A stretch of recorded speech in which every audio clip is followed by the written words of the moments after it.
ಆಕಾಶವಾಣಿ ಸ್ವಾತಂತ್ರ್ಯೋತ್ಸವ ಸಂದರ್ಭದಲ್ಲಿ ಈ ವಿಶೇಷ ಕಾರ್ಯಕ್ರಮ.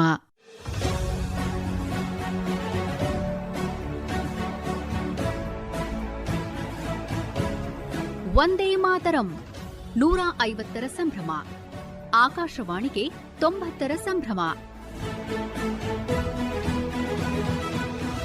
ಕೇಳಿ ವಿಶೇಷ ಕಾರ್ಯಕ್ರಮ ವೀರಯೋಧರು, ರಕ್ಷಣಾ ಸೇವೆಯ ತಾರೆಗಳು. ಪರಿಕಲ್ಪನೆ ಹಾಗೂ ಪ್ರಸ್ತುತಿ ನೂತನ ಎಸ್ ಕದಂ. ನಿರ್ಮಾಣ ನಂದನ್ ಕುಮಾರ್ ಎಲ್ಒ. ಕಾರ್ಯಕ್ರಮದಲ್ಲಿ ಭಾಗವಹಿಸುತ್ತಿದ್ದಾರೆ ಹುತಾತ್ಮರಾದ ಕ್ಯಾಪ್ಟನ್ ಎಂ.ವಿ. ಪ್ರಾಂಜಲ್ ಅವರ ಪಾಲಕರು ಶ್ರೀಮತಿ ಅನುರಾಧ ಹಾಗೂ ಶ್ರೀ ಎಂ. ವೆಂಕಟೇಶ್ ಅವರು. ಶ್ರೋತೃಗಳೇ ನಮಸ್ಕಾರ. ಇವತ್ತಿನ ವೀರಯೋಧರು, ರಕ್ಷಣಾ ಸೇವೆಯ ತಾರೆಗಳು ಕಾರ್ಯಕ್ರಮಕ್ಕೆ ನಿಮಗೆಲ್ಲ ಪ್ರೀತಿಯ ಸ್ವಾಗತ. ನಾವು ಕಳೆದ ಅನೇಕ ವಾರಗಳಿಂದ ಈ ಕಾರ್ಯಕ್ರಮವನ್ನು ಪ್ರಸಾರ ಮಾಡ್ತಾ ಇದ್ದೀವಿ. ಇದರಲ್ಲಿ ಭಾರತೀಯ ರಕ್ಷಣಾ ವ್ಯವಸ್ಥೆಯ ಬೇರೆ ಬೇರೆ ವಿಭಾಗಗಳಲ್ಲಿ, ಬೇರೆ ಬೇರೆ ಹುದ್ದೆಗಳಲ್ಲಿ, ಬೇರೆ ಬೇರೆ ಸ್ಥಳಗಳಲ್ಲಿ ಕೆಲಸ ಮಾಡಿದಂತಹ ಅನೇಕ ವೀರ ಯೋಧರನ್ನು ಇದರಲ್ಲಿ ಪರಿಚಯಿಸಿದ್ದೀವಿ.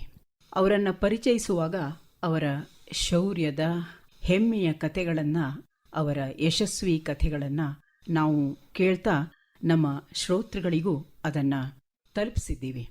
ನಮ್ಮ ಅನೇಕ ಶ್ರೋತೃಗಳು ಈ ಕಾರ್ಯಕ್ರಮದ ಯಶಸ್ವಿ ಕಥೆಗಳನ್ನು ಕೇಳೋದಕ್ಕೆ ಕಾಯ್ತಾ ಇರ್ತಾರೆ. ಇವತ್ತಿನ ಕಾರ್ಯಕ್ರಮ ಈ ಎಲ್ಲ ಕಾರ್ಯಕ್ರಮಗಳಿಗಿಂತ ಬಹಳ ವಿಶಿಷ್ಟ ಅಂತ ನನಗನ್ನಿಸ್ತಾ ಇದೆ. ಇವತ್ತು ನಮ್ಮೊಂದಿಗೆ ಭಾರತೀಯ ಸೇನೆಯ ಅಧಿಕಾರಿ, ಅವರ ತಂದೆ ತಾಯಿಗಳು ಇದ್ದಾರೆ. ನಮ್ಮೆಲ್ಲರ ನೆನಪಿನಲ್ಲಿ ಭಾರತದ ಇತಿಹಾಸದಲ್ಲಿ ಸದಾ ಅಜರಾಮರವಾಗಿ ಇರುವಂತಹ ಕೆಲಸವನ್ನ ಮಾಡಿ ಹೋಗಿದ್ದಾರೆ. ಅವರ ತಂದೆ ತಾಯಿಗಳು ಈಗ ನಮ್ಮೊಂದಿಗೆ ಅವರ ಯಶೋಗಾಥೆಯನ್ನ ಹೇಳ್ತಾರೆ. ನಾವೀಗ ಎಲ್ಲರೂ ಸೇರಿ ಅವರ ಹೆಮ್ಮೆಯ ಪಾಲಕರನ್ನ, ಅವರ ತಾಯಿ ಅನುರಾಧ ಹಾಗೂ ತಂದೆ ವೆಂಕಟೇಶ್ ಇವರನ್ನ ಆತ್ಮೀಯವಾಗಿ ಬಹಳ ಪ್ರೀತಿಯಿಂದ, ಬಹಳ ಗೌರವದಿಂದ ಸ್ವಾಗತಿಸೋಣ. ಜೈ ಹಿಂದ್ ಅನುರಾಧ ಅವರೇ ಹಾಗೂ ವೆಂಕಟೇಶ್ ಅವರೇ. ಜೈ ಹಿಂದ್. ಜೈ ಹಿಂದ್. ನಮಸ್ಕಾರ. ಪ್ರತಿ ಬಾರಿ ತುಂಬ ಸಂತೋಷ ಆಗುತ್ತೆ ಅಂತ ಹೇಳ್ತಾ ಇದ್ದೆ ನಾನು. ಆದರೆ ಇವತ್ತು ಸಂತೋಷದ ಜೊತೆಗೆ ಬಹಳ ದೊಡ್ಡ ಹೆಮ್ಮೆ, ಬಹಳ ದೊಡ್ಡ ಗೌರವ, ಜೊತೆಗೆ ಅಷ್ಟೇ ಒಂದು ರೀತಿಯ ಸಂಕಟ ಕೂಡ ನನಗೆ ಅನುಭವಕ್ಕೆ ಬರ್ತಾ ಇದೆ. ಕ್ಯಾಪ್ಟನ್ ಪ್ರಾಂಜಲ್ ಒಬ್ಬ ಚಿಕ್ಕ ಹುಡುಗ, ಉತ್ಸಾಹಿ ಯುವಕ, ಮಂಗಳೂರಿನಲ್ಲಿ ಆಟ ಆಡಿಕೊಂಡು ತುಂಬ ಲವಲವಿಕೆಯಿಂದ ಇದ್ದಂಥವರು ಕ್ಯಾಪ್ಟನ್ ಪ್ರಾಂಜಲ್ ಆಗಿ ಇವತ್ತು ಶೌರ್ಯ ಚಕ್ರವನ್ನು ಪಡೆದಂಥ ಒಂದು ಪಯಣ ಇದೆಯಲ್ಲ, ಇದು ನನಗೆ ಈ ಮಾತನ್ನು ಹೇಳುವಾಗಲೂ ಕೂಡ ತುಂಬ ರೋಮಾಂಚನ ಆಗ್ತಾ ಇದೆ.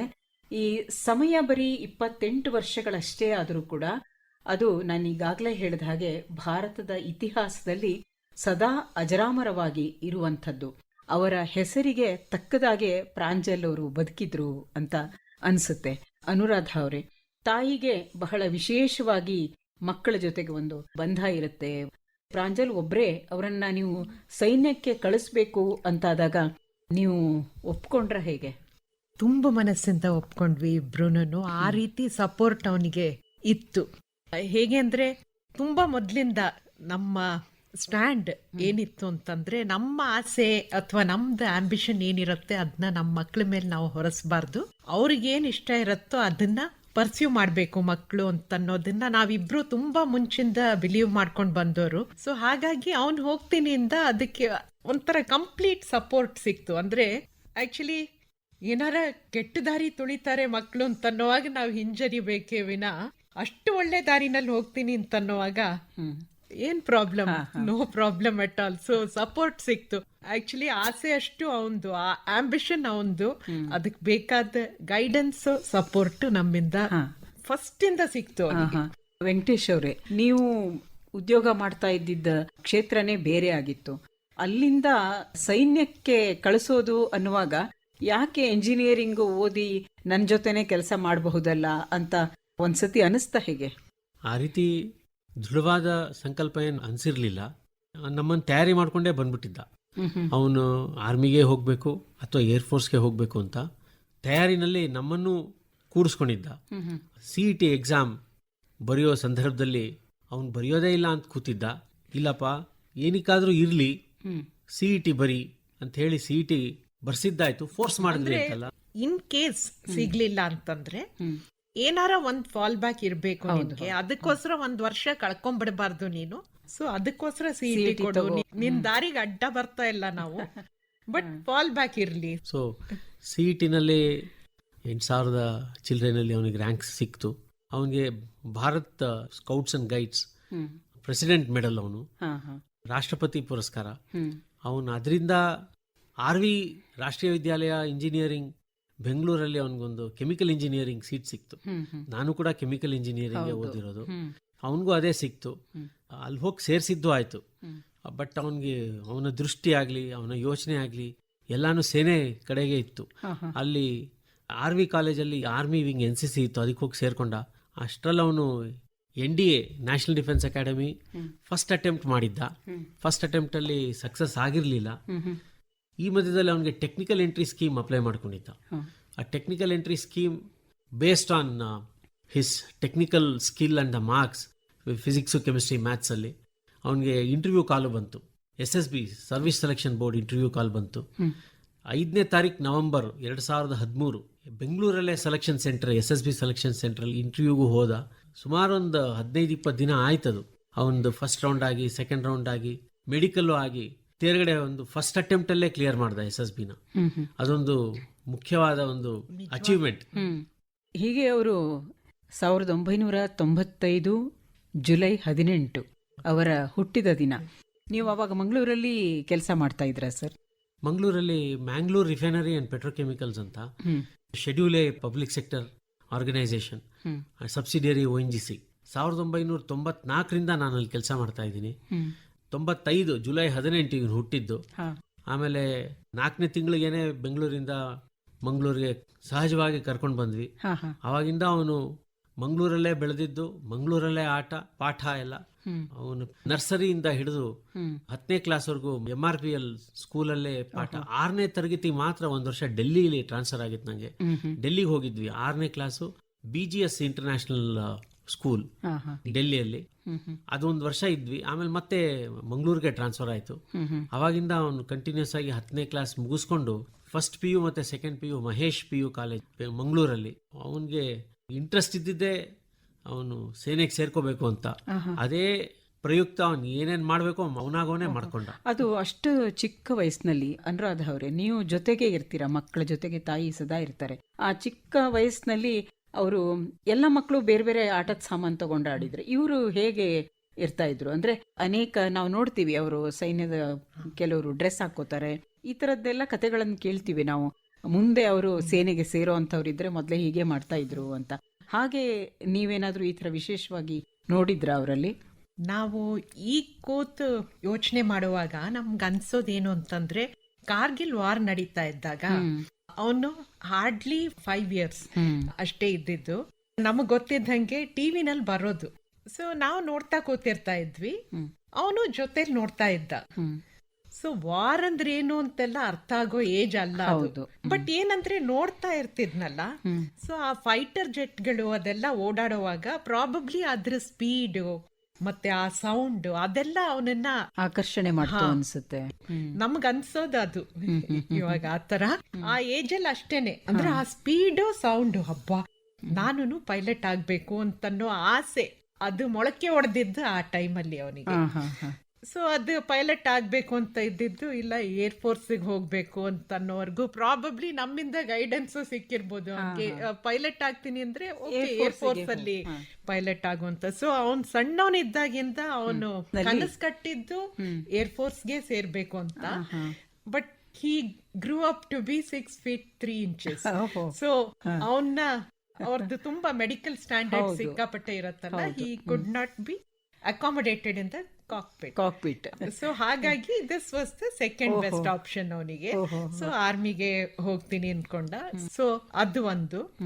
9th ಅಲ್ಲಿ ಅವನಿದ್ದಾಗ ಲಕ್ಷ್ಯ ಫಿಲಂ ರಿಲೀಸ್ ಆಯ್ತು. ಎನಿವೇ ಅವನ್ಗೆ ಇದೆಲ್ಲ ನೋಡ್ತಾನೆ ಇದ್ನಲ್ಲ, ಅದ್ರಲ್ಲಿ ಅವನಿಗೆ ತುಂಬಾ ಅಟ್ರಾಕ್ಟ್ ಮಾಡಿದ್ದೇನು ಅಂತಂದ್ರೆ, ಓದ್ ತಗೊಳ್ಳೋದು ಪೂರ್ತಿ ಓದ್ತಿದೆ ಲಕ್ಷ್ಯದಲ್ಲಿ. ಹೌದು.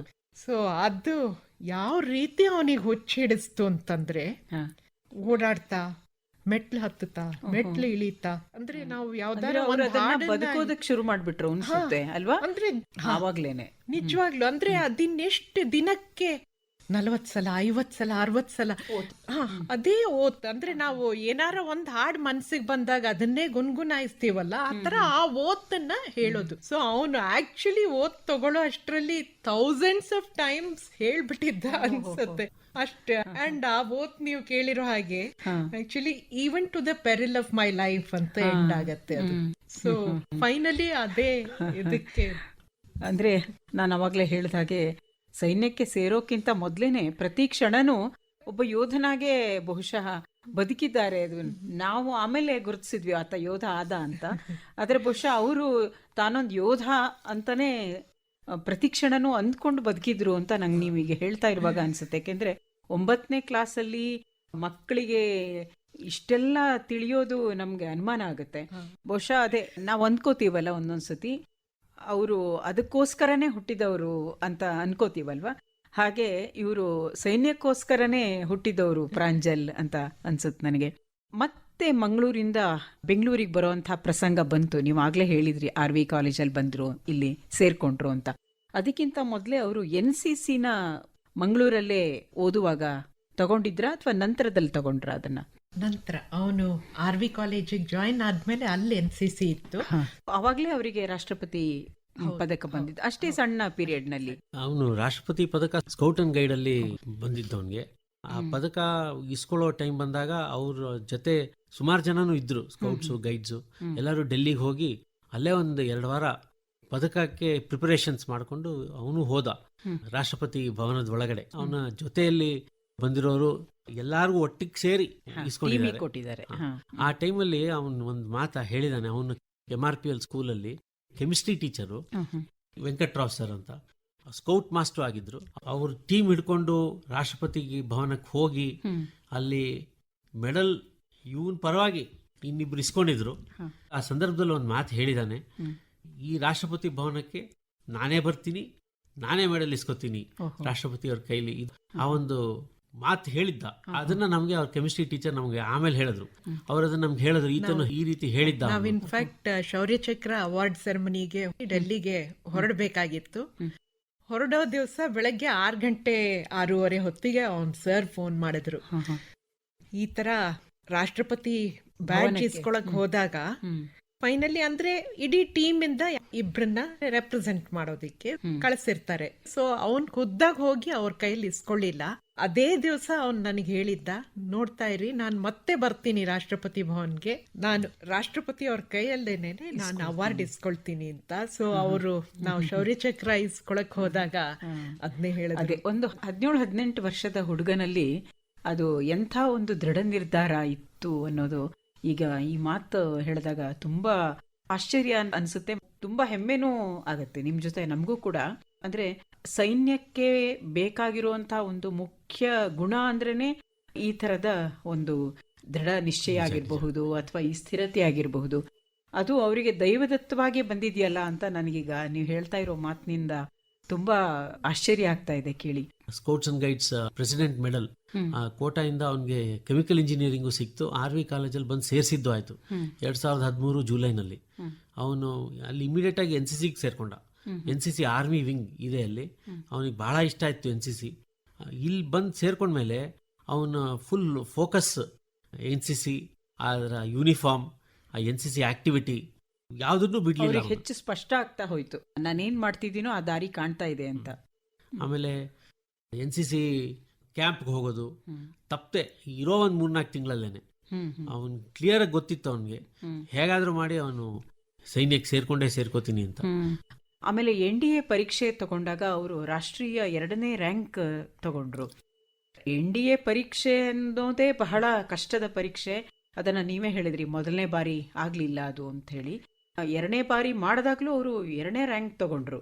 ಅಂದ್ರೆ ಎಷ್ಟು ಅದಕ್ಕೆ ಸಿದ್ಧತೆ ಮಾಡ್ಕೊಂಡಿರಬಹುದು ಅಂತ.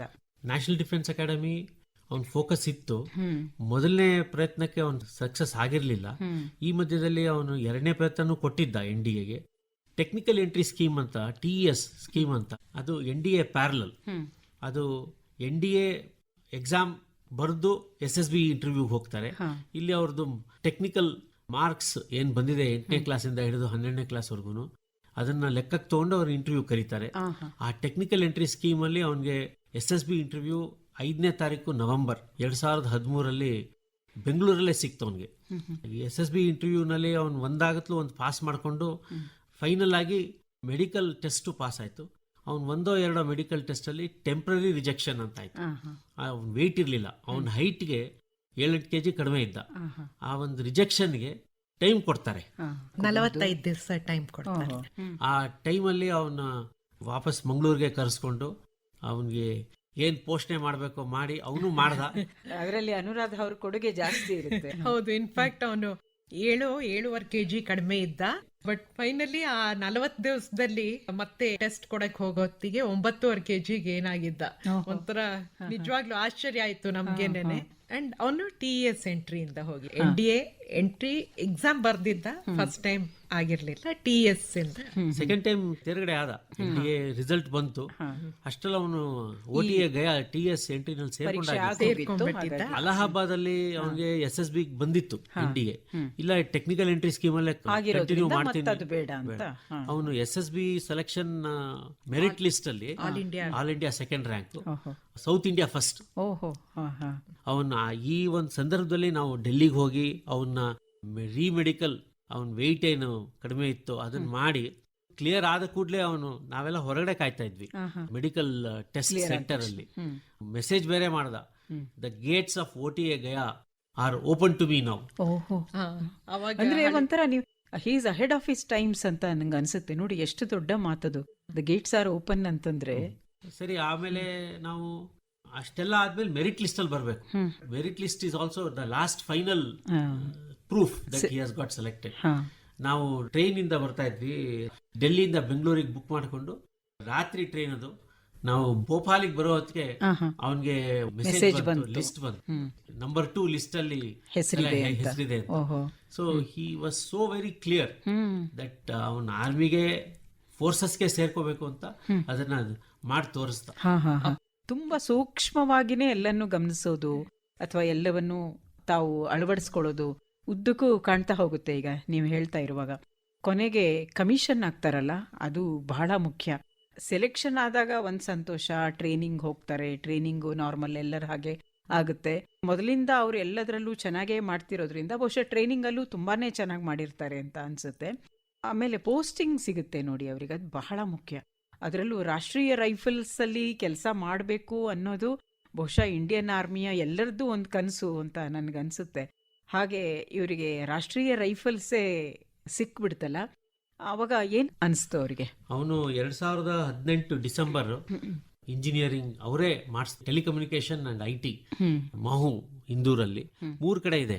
CTW ಕ್ಯಾಡೆಟ್ ಟ್ರೈನಿಂಗ್ ವಿಂಗ್ ಒಂದು ಮಾಹು, ಇನ್ನೊಂದು ಸಿಕಿಂದ್ರಾಬಾದ್ ಎಲೆಕ್ಟ್ರಿಕಲ್ ಮೆಕ್ಯಾನಿಕಲ್ ಇಂಜಿನಿಯರಿಂಗ್, 3ನೇದು ಕಾಂಬ್ಯಾಟ್ ಇಂಜಿನಿಯರಿಂಗ್ ಪುಣೆಯಲ್ಲಿದೆ. So he selected Mhow telecommunication and IT. 4 ವರ್ಷ ಇಂದೂರಲ್ಲಿ Mhow military headquarters of war 4 ವರ್ಷ ಇದ್ದ. 2017 ಗಯಾ OTA ಒಂದು ಪೇರೆಂಟ್ ಮಿಲಿಟರಿ ಟ್ರೈನಿಂಗ್ ಅಲ್ಲಿ ಅವನಿಗೆ ಪಾಸ್ಔಟ್ ಪೆರೇಡ್ ಇತ್ತು. Pass out parade, then he got the rank of a lieutenant. So he took the rank. 1 more year was left, ಇನ್ನೊಂದು ವರ್ಷ ಉಳಿದಿತ್ತು ಇಂಜಿನಿಯರಿಂಗ್ ಅಲ್ಲಿ. ಅದ್ ಮಾಹುನಲ್ಲಿ ಮುಗಿಸ್ಕೊಂಡು 2018 ಡಿಸೆಂಬರ್ ಅವನಿಗೆ ಪೋಸ್ಟಿಂಗ್ ಬಂತು. First posting Ambala strike core 2 core of signals ಅಲ್ಲಿ. ಅವನ ಅಂಬಾಲಾಗ ಹೋಗಿ ಸೇರ್ಕೊಂಡ. ಇಮಿಡಿಯೇಟ್ ಆಗಿ 2019 ಅವನಿಗೆ ಫರೀದ್ಕೋಟ್ ಒಂದು ಪೋಸ್ಟಿಂಗ್ ಆಯ್ತು. ಫರೀದ್ಕೋಟ್ ಅಲ್ಲಿ ಅವನು ವಾಲಂಟ್ರಿ ಮಾಡ್ದ. ಇನ್ಯಾರೋ ಹೋಗ್ಬೇಕಾಗಿತ್ತು, ತಾನೇ ಹೋಗ್ತೀನಿ ಅವ್ರು ಹೋಗಲ್ಲ ಅಂತ ಹೇಳಿದ್ಮೇಲೆ ಇವನ್ ವಾಲಂಟಿಯರ್ ಮಾಡ್ಕೊಂಡು ಫರೀದ್ಕೋಟ್ ಹೋಗಿ he was there in the 6 months Faridkot ಅಲ್ಲಿ. ಅದಾದ್ಮೇಲೆ ಮತ್ತೆ ಯಂಗ್ ಆಫೀಸರ್ ಕೋರ್ಸ್ ಅಂತ ಮತ್ತೆ ಮಾಹುಗ್ ಬಂದ. Then after that young officers course he went back to ಅಂಬಾಲಲ್ಲಿ 2021 ಆಗಸ್ಟ್ ಸೆಪ್ಟೆಂಬರ್ ವರೆಗೂ ಅಂಬಾಲಲ್ಲೇ ಇದ್ದಿದ್ದು. November he was posted in Rashtriya rifles 63 ಕಾಲಕೋಟಲ್ಲಿ. 2.5 ವರ್ಷ ಪೋಸ್ಟಿಂಗ್. ಅದು ಮ್ಯಾಂಡೇಟರಿ ಪೋಸ್ಟಿಂಗ್ ಸಿಗ್ನಲ್ಸ್ ಅಲ್ಲಿ ಇರೋರ್ಗೆ ಮತ್ತೆ ಇಂಜಿನಿಯರಿಂಗ್ ರೆಜಿಮೆಂಟ್ ಅಲ್ಲಿ ರಾಷ್ಟ್ರೀಯ ರೈಫಲ್ಸ್ ಅಲ್ಲಿ 30 months ಮಾಡ್ಲೇಬೇಕು, ಮ್ಯಾಂಡೇಟರಿ ಪೀರಿಯಡ್ ಅದು. ಸೊ ಅದನ್ನ ಆ ಟೈಮ್ಗೆ ಆಪ್ಟ್ ಮಾಡ್ಕೊಂಡ ಅವನು, ಅವರೇ ಆರಿಸ್ಕೊಂಡಿದ್ದು. ಹೌದು. 2021 ಆಗಸ್ಟ್ 27 ಅವನು ಅದಿತಿ ಜೊತೆ ಅವನ್ ಮದ್ವೆ ಆಯ್ತು. ಬೆಂಗಳೂರಲ್ಲೇ ಮಾಡಿದ್ವಿ. ಅವಳು ಅಂಬಾಲಾಲ್ ಒಂದ್ 3-4 ತಿಂಗಳಿದ್ಲು. ಆಮೇಲೆ ನಾನೇ ಅವಳನ್ನ IIT ಮಡ್ರಾಸ್ಗೆ ಹೋಗಿ ಚೆನ್ನೈಗೆ ಹೋಗಿ ಬಿಟ್ಬಿಟ್ಟು ಬಂದೆ. ಅವಳು IIT ಖರಗ್ಪುರ್ ಅಲ್ಲಿ PhD ಬಯೋಟೆಕ್ ಅಲ್ಲಿ ಸೇರ್ಕೊಂಡಿದ್ಲು. But got a change to IIT Chennai. ನಾನೇ ಕರ್ಕೊಂಡೋಗಿ ಬಿಟ್ಬಿಟ್ಟು ಬಂದೆ IIT ಚೆನ್ನೈಗೆ. By the time he had joined Rashtriya rifles. Anuradha ಅವರೇ ಹಾಗೂ ವೆಂಕಟೇಶ್ ಅವರೇ, ನಾವು ಇನ್ನೂ ಹೆಚ್ಚು ವಿಷಯವನ್ನ ನಿಮ್ಮೊಂದಿಗೆ ಮಾತನಾಡ್ತಾ ತಿಳಿದುಕೊಳ್ಬೇಕು. ಮುಂದಿನ ವಾರ ಇದೇ ಹೊತ್ತಿಗೆ ಇನ್ನಷ್ಟು ವಿವರಗಳನ್ನ ನಮ್ಮ ಶ್ರೋತೃಗಳೊಂದಿಗೆ ಹಂಚಿಕೊಳ್ಳೋಣ. ಮುಂದಿನ ಕಾರ್ಯಕ್ರಮದಲ್ಲಿ ಬರುವ ಶುಕ್ರವಾರ ಭೇಟಿಯಾಗೋಣ. ಜೈ ಹಿಂದ್. ಜೈ ಹಿಂದ್. ಭಾರತ್ ಮಾತಾ ಕಿ ಜೈ. ಸ್ವಾತಂತ್ರ್ಯೋತ್ಸವ ಸಂದರ್ಭದಲ್ಲಿ ಈ ವಿಶೇಷ ಕಾರ್ಯಕ್ರಮ.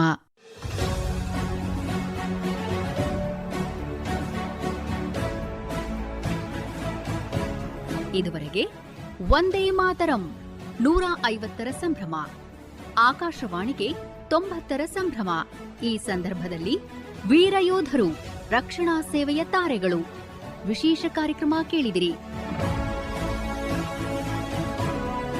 ಕಾರ್ಯಕ್ರಮದಲ್ಲಿ ಇದುವರೆಗೂ ಭಾಗವಹಿಸಿದ್ದವರು ಹುತಾತ್ಮರಾದ ಕ್ಯಾಪ್ಟನ್ MV ಪ್ರಾಂಜಲ್ ಅವರ ಪಾಲಕರಾದ ಶ್ರೀಮತಿ ಅನುರಾಧ ಹಾಗೂ ಶ್ರೀ ಎಂ ವೆಂಕಟೇಶ್ ಅವರು. ಪರಿಕಲ್ಪನೆ ಹಾಗೂ ಪ್ರಸ್ತುತಿ ನೂತನ ಎಸ್ ಕದಂ. ನಿರ್ಮಾಣ ನಂದನ್ ಕುಮಾರ್ ಎಲ್ಒ. ಸಂಕಲನ ಧನರಾಜ್ SB. ಇದು ಆಕಾಶವಾಣಿ ಬೆಂಗಳೂರು ಕೇಂದ್ರದ ಕೊಡುಗೆ.